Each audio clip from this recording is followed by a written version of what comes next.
Bonjour à tous, c'est Sandra, j'espère que vous allez bien. Alors on se retrouve aujourd'hui pour une présentation du tarot des belles créatures de J.R. Rivera et il est illustré par Jasmine Beckett-Griffiths.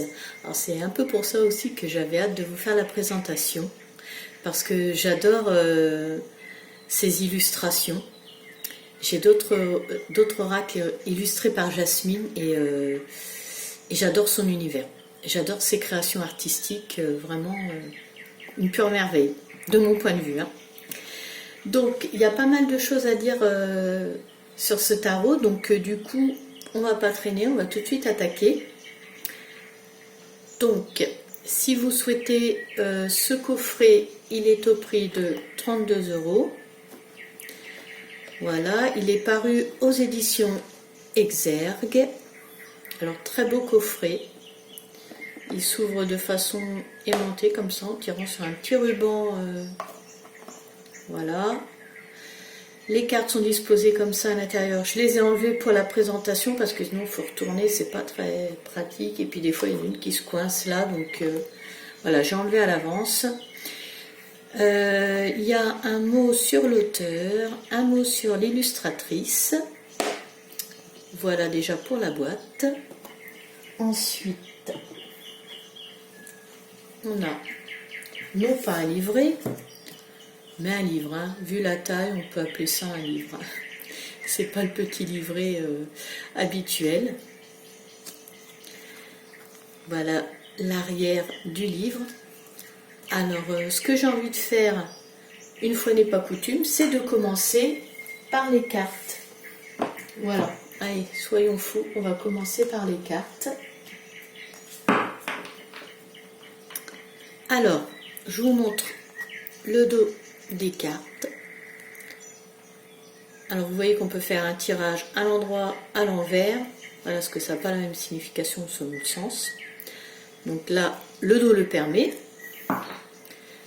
Les tranches sont métalliques violet. Vraiment très joli, très joli. Alors, je viens de voir que en fait, voilà, vous voyez, c'est mis dans le coffret en 2 tas, et en fait, on voit une petite différence. Alors, c'est vraiment pas énorme, mais donc, il y a une toute petite différence. On peut faire bien le distinguo entre les deux parties. Donc voilà, bon, c'est pas bien grave. Parce que chose qui est bien aussi, c'est que malgré la super tranche dorée, et ben les cartes ne collent pas entre elles quand vous venez d'acheter votre tarot et que pour la première fois vous prenez les cartes, elles ne sont pas collées entre elles. Donc on va commencer par les cartes, ça va être sympa, ça va changer. Et puis en même temps, comme j'ai regardé le livre, je vais pouvoir vous en parler en même temps. Parce qu'il y a pas mal de petites choses à dire.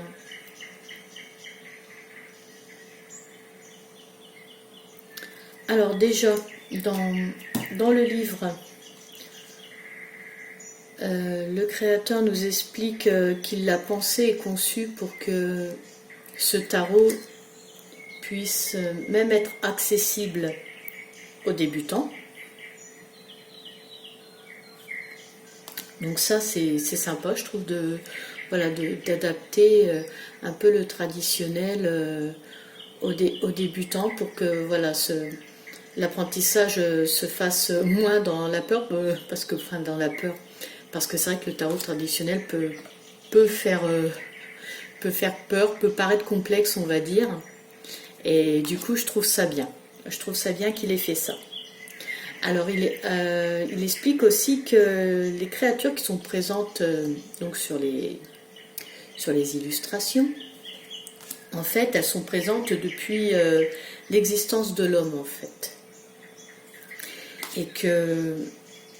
Et qu'en fait, on n'y a pas forcément prêté attention parce que, pris dans le tourbillon de notre vie, voilà, on n'a pas su les voir. Et c'est pour ça que peut-être certaines peuvent nous paraître familières, en fait. C'est parce que probablement Alors, je vous dis pas que vous avez croisé une créature verte, hein, et que vous vous en souvenez pas, à mon avis, vous le saurez. Mais voilà, c'est les traits... voilà, il y a des choses que dans votre vie, voilà, vous n'avez pas prêté attention, et que là, avec le jeu, ça va ressortir en fait.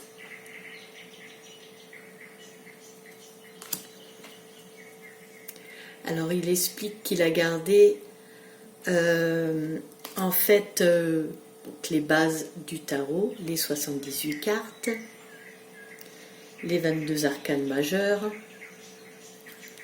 les 56 arcanes mineures, avec les 16 figures. Alors quand je dis figures, pour ceux qui ne savent pas, c'est le roi, la dame, le cavalier, le valet.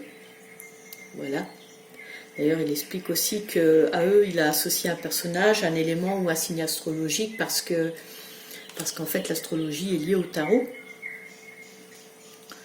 Voilà. Et donc, on retrouve les noms traditionnels, mais aussi leur famille sur les cartes. Donc, les familles, les bâtons, deniers, etc. On retrouve donc tous ces noms traditionnels du tarot. Et il a veillé aussi à, même si les illustrations ont changé, à, comment dire, à rajouter à remettre des détails du tarot traditionnel sur les illustrations pour en fait voilà, rappeler ce côté traditionnel, donc à bien regarder les illustrations, parce qu'il a veillé à ça.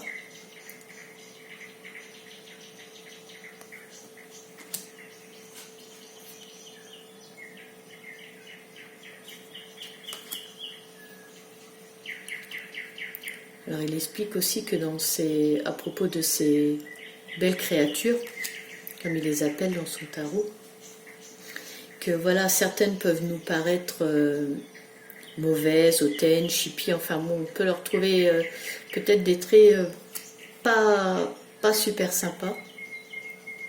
Quelle est mignonne celle-là.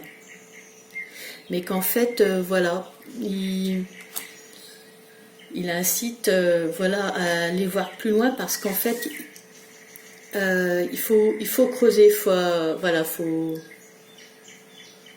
être curieux, il faut aller voir plus loin, parce que même si elles paraissent comme ça, si elles sont là, en fait, c'est pour nous aider, nous conseiller.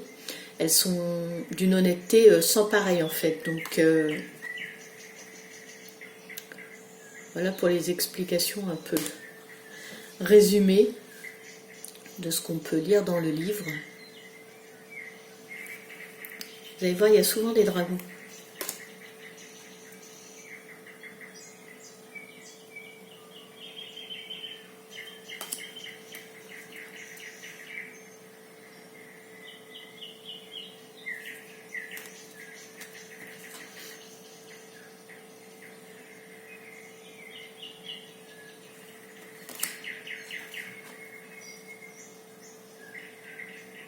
Donc je lis pas toujours les livres, les livrets qui accompagnent. J'aime bien faire à l'intuition. Mais c'est vrai que là, comme le livre est agréable à feuilleter, donc du coup j'ai regardé, ça se lit facilement. Donc même pour les débutants, ce sera, je pense, facile, ludique. Ludique, je vous expliquerai pourquoi aussi, parce qu'il y a des tirages vraiment sympas qui sont proposés. S'il y en a qui veulent voilà, faire des tirages sympas, vous verrez.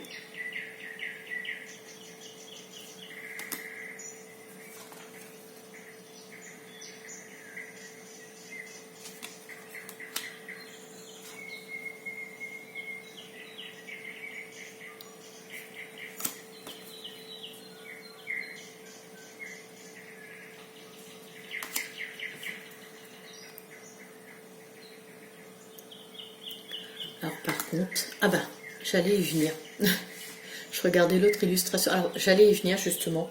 Alors chose qu'il dit dans son livret, il dit que chaque illustration de Jasmine, chaque illustration est unique. Il n'y en a pas une qui est reprise parce que comme elle a fait plusieurs tarots, il y en a qui peuvent nous paraître voilà, familières, mais il dit non, que chacune n'a pas été reprise d'un autre jeu.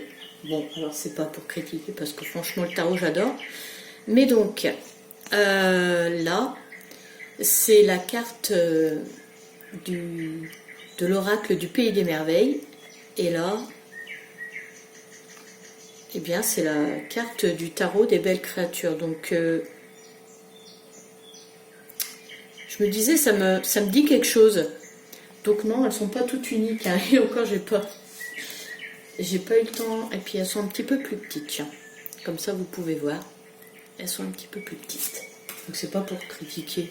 Mais c'est juste que, ben non. non, c'est pas... Voilà, elles sont pas toutes uniques. Voilà, c'est tout. Au-delà de ça, voilà, le jeu est magnifique. Ah, encore un petit dragon. Le jeu est magnifique, mais non, elles sont pas toutes uniques. Encore, j'ai pas plus... Et puis bon, je vais pas éplucher pour sortir tous mes oracles illustrés par Jasmine. Mais voilà. Juste petite constatation. Et puis c'est tout.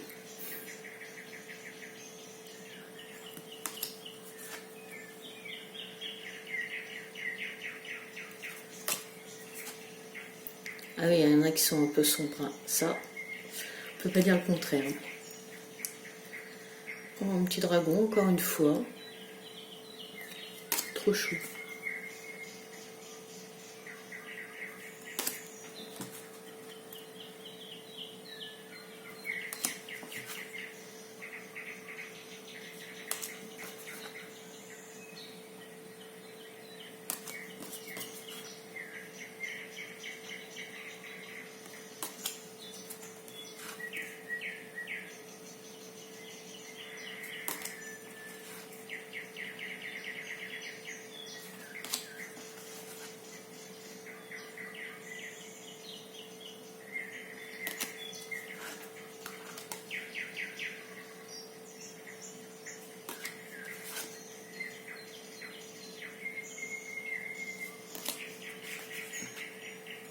Ouais, ce que je vous disais, ce que là on voit le signe de la balance.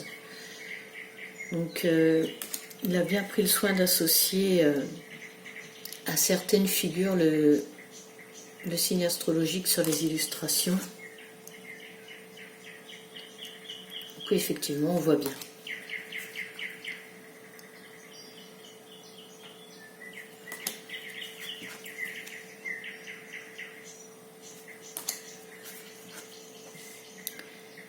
Et 84, il y en a... Ça en fait un paquet. Hein. Pour les petites mains, je vous avoue que c'est compliqué. Hein.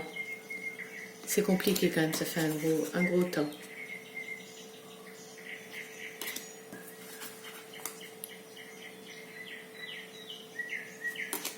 Et on arrive aux deux dernières, les deux cartes bonus. Donc vous êtes unique et l'authenticité. Alors selon comment la carte est placée à l'endroit ou à l'envers, donc là c'est soit, voilà, soyez vous-même, voilà, jouez pas de faux jeux en fait, voilà, pour plaire aux autres. Non, c'est pas la peine, soyez authentique. Voilà, soyez, vous êtes unique, vous êtes comme vous êtes et voilà. Et la deuxième carte bonus, la curiosité. Alors, la curiosité, selon comment elle est, ben voilà, soit on vous invite à creuser une situation, voilà, à chercher plus loin. Et si elle est à l'envers, et ben en fait c'est pas trop bon signe quoi. C'est que, d'ailleurs il le dit à juste titre dans son livre, il y a certaines choses qui doivent rester de la part du mystère. Que sinon ça vous risque et péril quoi. N'allez pas mettre, n'allez pas aller où un chien mettrait pas sa queue quoi en fait. Donc je trouvais ça drôle dans le livre, mais en même temps c'est tellement vrai. Donc voilà. Alors ensuite, eh ben écoutez, on attaque le livre hein, là. Donc il est en couleur, le papier est glacé, donc ça risque peut-être de briller. à qui il dédie le livre, les remerciements, le sommaire. Une préface de Barbara Moore qui a fait des tarots, entre autres le tarot du royaume caché, le tarot doré. Ensuite là, on revient un peu à ce que je vous ai dit, voilà, sur comment il a conçu son tarot. Il nous explique les belles créatures, ce que je vous ai dit aussi, qu'on a peut-être côtoyé et on n'a pas prêté attention. Quelques mots, comment il a conçu, là aussi il revient sur comment il a conçu le tarot. Comment utiliser le tarot. Et là, la partie intéressante, ce sont les tirages. Il y en a 16. Donc voilà, vous avez de quoi être inspiré pour les tirages. Alors, il y a le tirage de la réponse unique. Donc ça, c'est un tirage à une seule carte pour avoir une réponse simple à une carte pour une situation, pour une question qu'on se pose. Ensuite, il y a le tirage du beau et du laid pour connaître les qualités, les défauts d'une personne ou d'une situation. Ensuite, le tirage du miroir intérieur, en fait, c'est pour savoir ce qu'une personne pense, ressent, ses intentions par rapport à une personne ou une situation. La beauté, la vérité et la lumière, et bien là, c'est pour obtenir des informations, connaître la vérité et connaître le côté positif d'une situation. Le tirage en croix, donc c'est l'équivalent du tirage en croix celtique, mais avec un petit peu moins de cartes. La tête ou le cœur, et bien là c'est pour savoir si on doit suivre notre logique ou notre intuition. Moi je dirais qu'il vaut mieux écouter son intuition, généralement. Voilà, son cœur, mais après, c'est selon les situations, Oui, moi j'écouterais plus mon intuition et mon cœur. Le tour d'horizon de 30 jours. Alors là, c'est pour avoir une vision générale du mois qui va commencer ou qui commence juste, et ce, semaine après semaine. La voix des belles créatures. Alors ça, c'est pour connaître quelle belle créature veut rentrer en contact avec nous. Pourquoi elle veut rentrer en contact avec nous, et puis que veut-elle nous conseiller en fait. Voilà, comment peut-elle nous aider.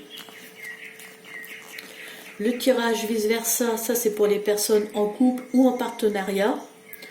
Voilà, pour voir ce que l'autre pense, ses intentions. L'arbre généalogique et l'hérédité. Eh bien en fait c'est pour vous aider à en apprendre plus sur la famille, identifier des traits de caractère, vos traits de caractère qui font ce que vous êtes en fait. Le tirage jour après jour, c'est la version plus approfondie du tirage passé, présent, avenir. Là, il y a 2 cartes en plus. Le tirage du rêve éveillé, en fait, c'est pour permettre d'avoir des éléments de réponse par rapport à un rêve que vous avez fait. Et en fait, voilà, il vous semble, vous ne comprenez pas tout, vous voulez avoir des réponses par rapport à ce rêve, et bien en fait, vous avez ce tirage-là.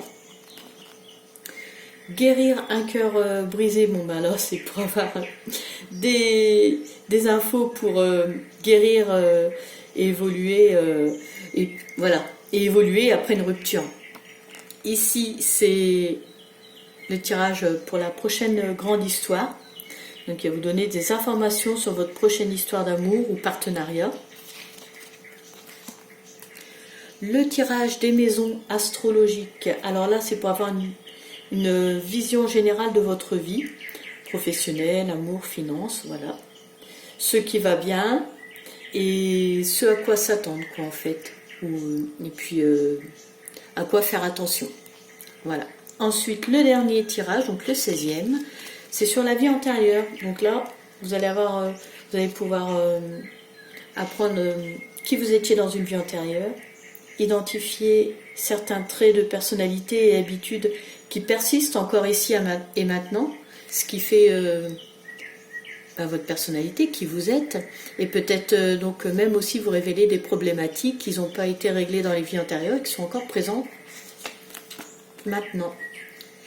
Et ensuite, là en dernier, vous avez comme un petit jeu en fait, s'amuser avec l'astrologie. Là, il vous propose de tester votre compatibilité avec un membre de votre famille, un ou une amie ou un ou une collègue. Voilà, je vous laisse découvrir ça, mais donc voilà, si vous voulez vous amuser, Voilà, voilà. Et ensuite, on passe aux arcanes majeures. Pareil, c'est la même chose pour les arcanes mineures et les 2 cartes bonus.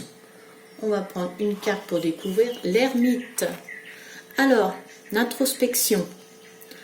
Donc là, on voit la carte avec comment dire, la définition, enfin le mot traditionnel, le mot du tarot traditionnel, le mot-clé. Ensuite, la légende de la belle créature, pour en savoir un peu plus sur cette belle créature qui se présente là. Sa signification à l'endroit et la signification à l'envers. Donc voilà, et ce pour chaque carte. Et ensuite, à la fin, vous avez quelques lignes si vous voulez faire des notes. Moi, j'écris pas sur mes livres, mais après, chacun fait ce qu'il veut. Vous avez 2-3 pages pour prendre des notes. Bon ben voilà, cette présentation s'achève. J'espère qu'elle vous aura plu. Peut-être qu'elle vous aura donné envie de vous procurer ce tarot. En tout cas, moi je l'aime beaucoup. Je vous invite d'ailleurs à commenter, à me donner votre avis. Si vous voulez, vous avez aussi la possibilité de liker, de vous abonner. Quant à moi, je vous remercie de m'avoir suivi et je vous donne rendez-vous prochainement sur ma chaîne pour une nouvelle vidéo. À bientôt!